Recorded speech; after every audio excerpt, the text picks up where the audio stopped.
Welcome to 8-Minute Masterpieces, where we transform classic literature into bite-sized experiences.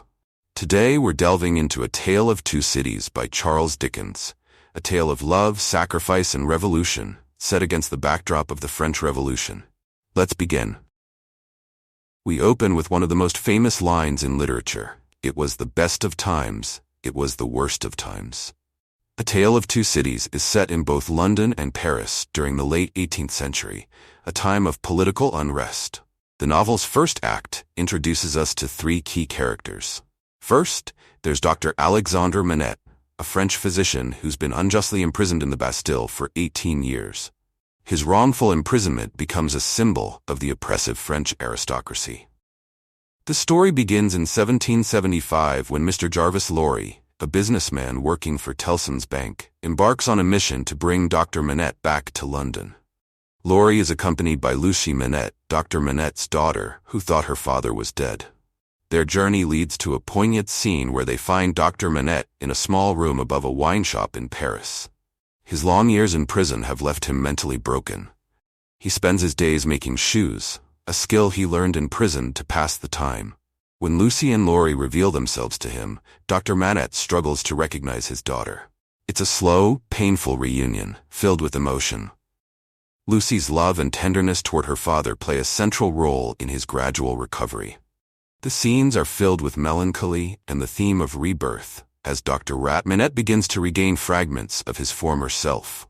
The bond between Lucie and her father sets the emotional tone for much of the novel, as Lucie becomes a beacon of hope and healing amidst the chaos.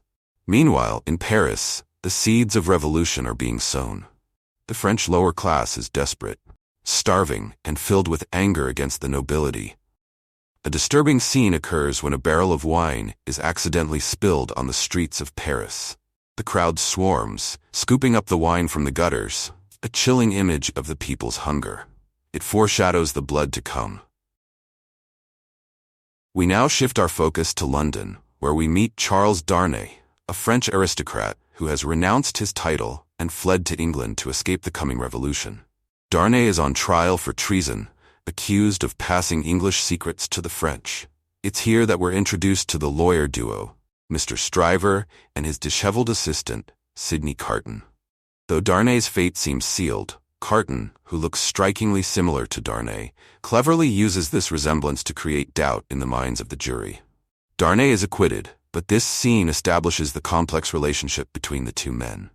While Darnay is noble, kind, and full of purpose, Carton is a man lost to alcohol and self-loathing, yet Carton's sharp mind and resourcefulness hint at untapped potential. Darnay and Carton both fall in love with Lucie Manette. Darnay courts her with sincerity, while Carton hides his feelings, believing himself unworthy of her love. This sets up one of the central conflicts of the novel, Carton's internal struggle with his own sense of worth and purpose. Dr. Manette, now fully recovered, gives his blessing to Darnay and Lucie's relationship, unaware that Darnay carries a dark secret. He is the nephew of the cruel Marquis Saint-Evremond, the very aristocrat responsible for Dr. Manette's imprisonment. Darnay's rejection of his family's legacy of cruelty and his genuine love for Lucie makes him a compelling hero, but the shadow of his past looms over their happiness. Meanwhile, revolution is brewing in France. Dickens provides a stark contrast between the peaceful lives of our London characters and the violence and unrest beginning to erupt across the Channel.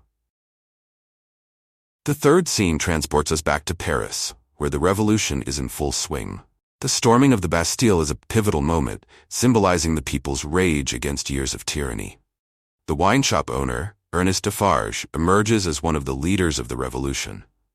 Along with his vengeful wife, Madame Defarge, they become central figures in the rebellion. Madame Defarge, knitting the names of her enemies into a cryptic register, embodies the cold, unforgiving fury of the oppressed. In the chaos of the revolution, the aristocracy is being hunted down, and the guillotine becomes the horrifying symbol of justice. Charles Darnay, unaware of the danger awaiting him, returns to France to help an old family servant who is in trouble. But upon arrival, he is arrested as an enemy of the people, simply for being in Evremond. Back in London, Lucie, her father, and Mr. Lorry are horrified to learn of Darnay's arrest.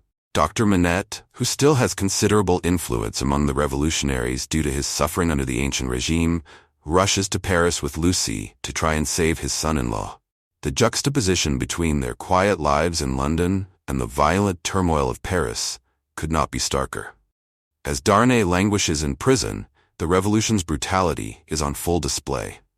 The streets of Paris run red with blood as the guillotine takes victim after victim.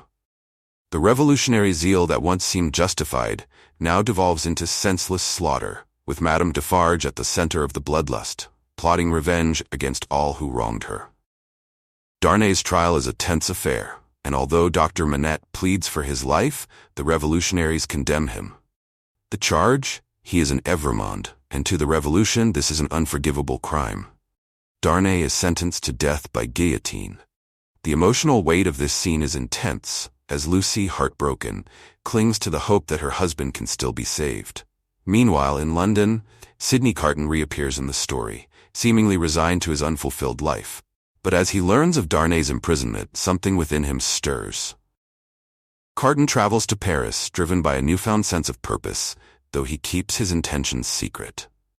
The Defarges, especially Madame Defarge, are determined to see Darnay die. However, we learn that Madame Defarge's vendetta against Darnay's family is personal.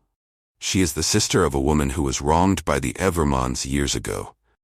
This deepens her hatred and fuels her relentless pursuit of vengeance. As Darnay's execution date draws near, Carton formulates a daring plan. The scenes become taut with suspense as the reader realizes that Carton intends to sacrifice himself to save Darnay.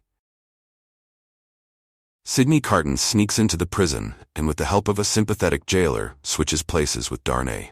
Their striking physical resemblance allows this exchange to go unnoticed. Darnay escapes to safety, while Carton remains behind, prepared to face his fate.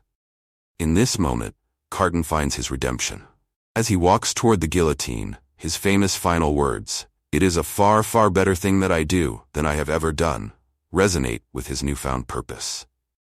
Carton's sacrifice saves Darnay and his family, ensuring they escape the revolution's bloodshed. The Tale of Two Cities is ultimately a story about resurrection, sacrifice, and revenge. Dr. Manette's release from prison symbolizes personal rebirth, while Carton's final act of selflessness transforms him from a wasted man to a hero. The revolution's violence highlights the dangers of unchecked hatred embodied by Madame Defarge's pursuit of vengeance. Carton's sacrifice offers hope and redemption, illustrating the novel's core theme, that love and selflessness can transcend even the darkest moments of human history. Thank you for joining us on this journey through A Tale of Two Cities. If you enjoyed this summary, please like, subscribe, and share your thoughts in the comments below. We'll see you next time on 8-Minute Masterpieces, where we explore more literary gems.